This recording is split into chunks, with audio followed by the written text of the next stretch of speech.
The Speaker highlighted the strategic vision of this fourth Parliament and its strategic objectives. Honourable members will recall that both Houses of Parliament adopted the Oversight and Accountability Model in February 2009 to form the bedrock of parliamentary oversight. During the period under review and throughout the fourth Parliament, specific emphasis is being placed on the implementation of the key elements to enhance oversight and accountability. This includes enhancing the functioning of parliamentary committees and the quality of support it received to improve oversight, the implementation of the Parliamentary Budget Office, the development of the public participation model, and the implementation of the ICT strategic plan for 2009 to 2014. Honourable members, since the establishment of the fourth Parliament, a number of challenges in terms of committees were identified.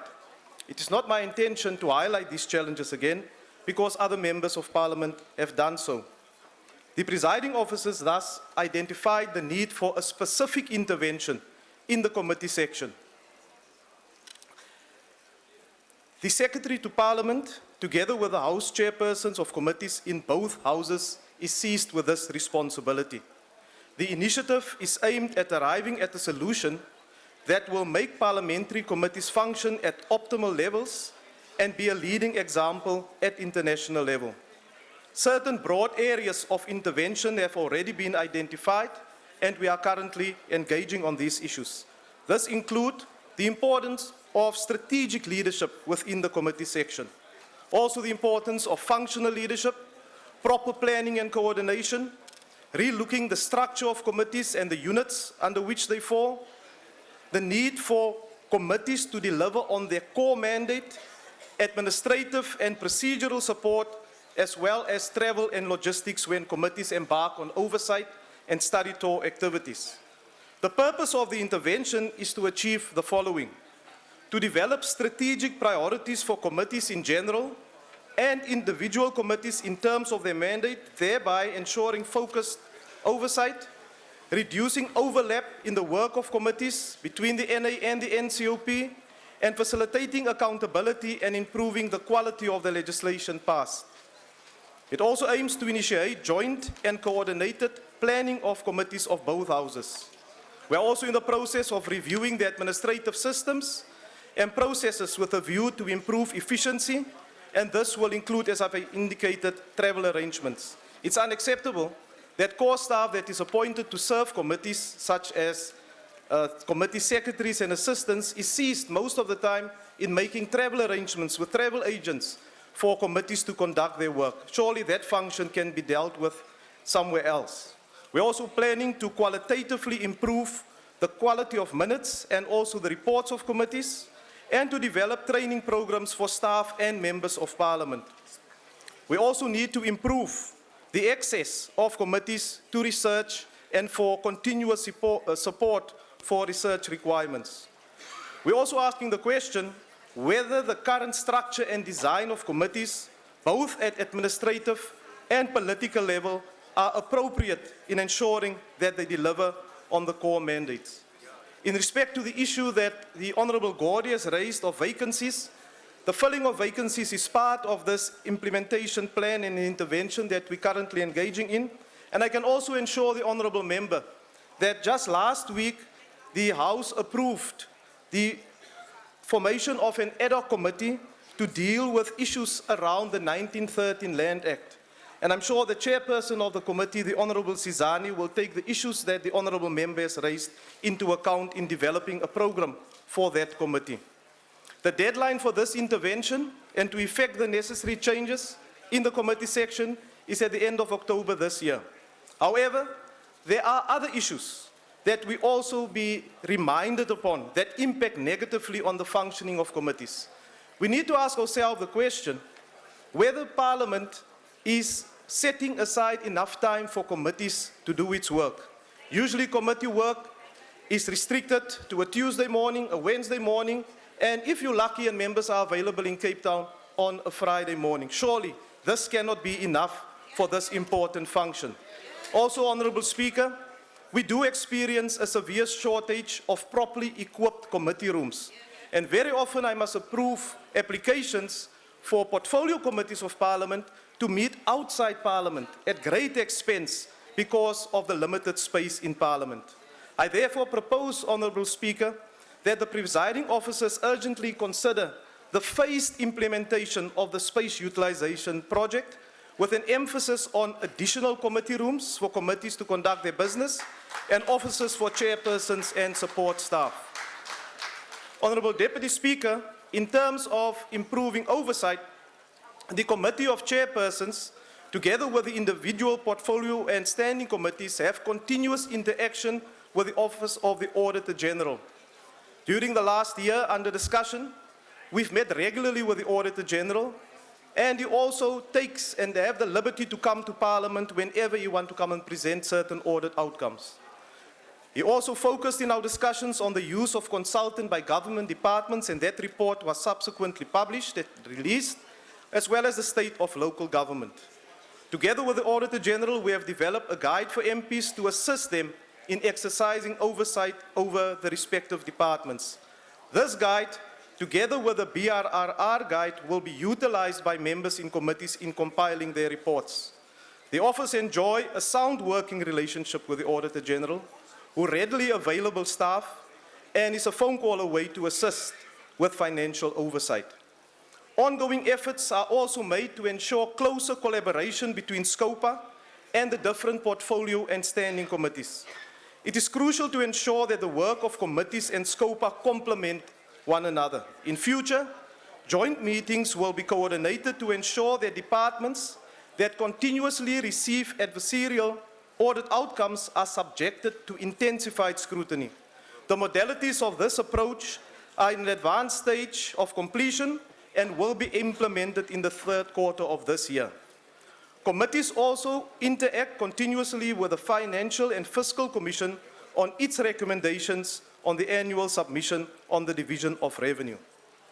The Forum of Committee Chairpersons also interacted with the National Planning Commission on the National Development Plan.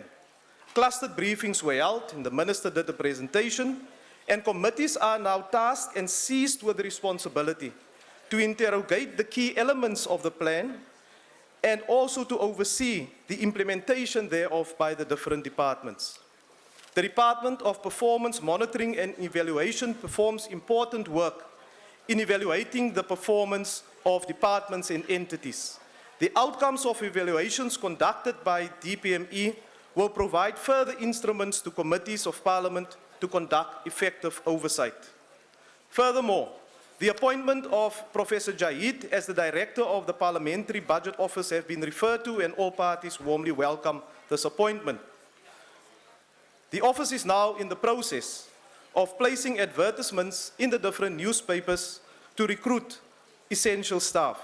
This process, in terms of the Act, will be driven and is overseen by the Director of the Parliamentary Budget Office.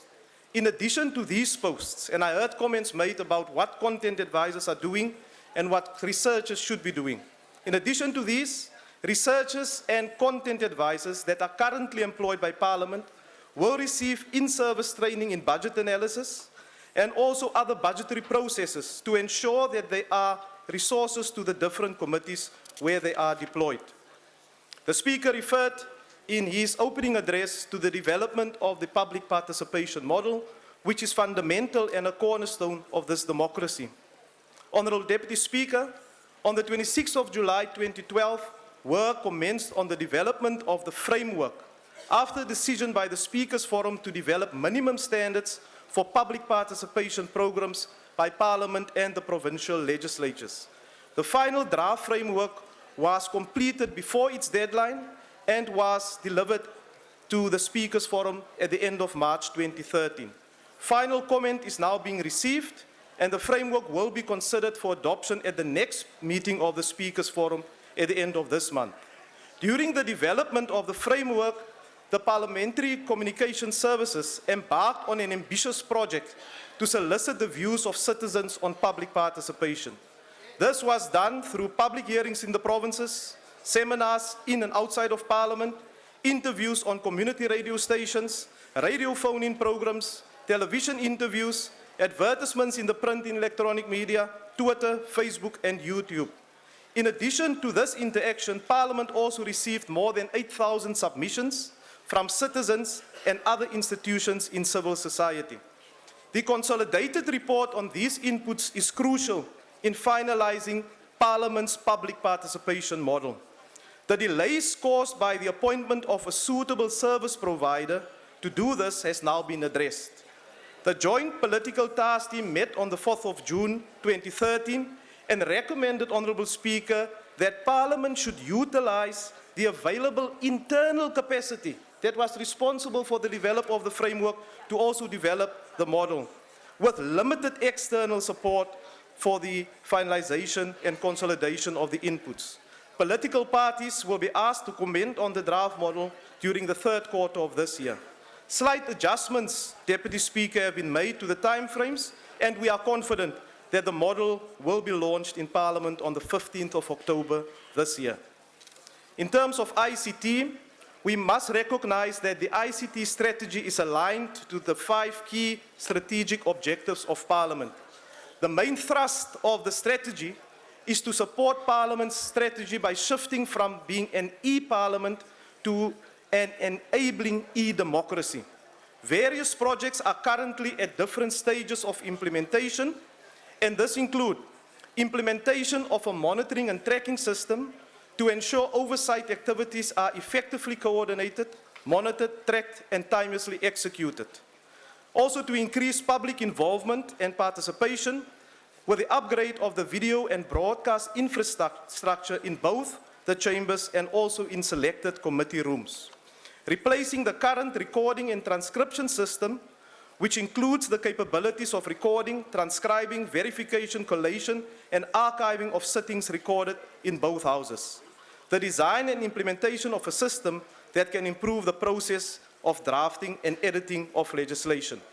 The NA Chamber will undergo a comprehensive upgrade at the end of this year so that we can ensure that when votes are called for and decisions are taken, that we do get credible information out of the ICT system.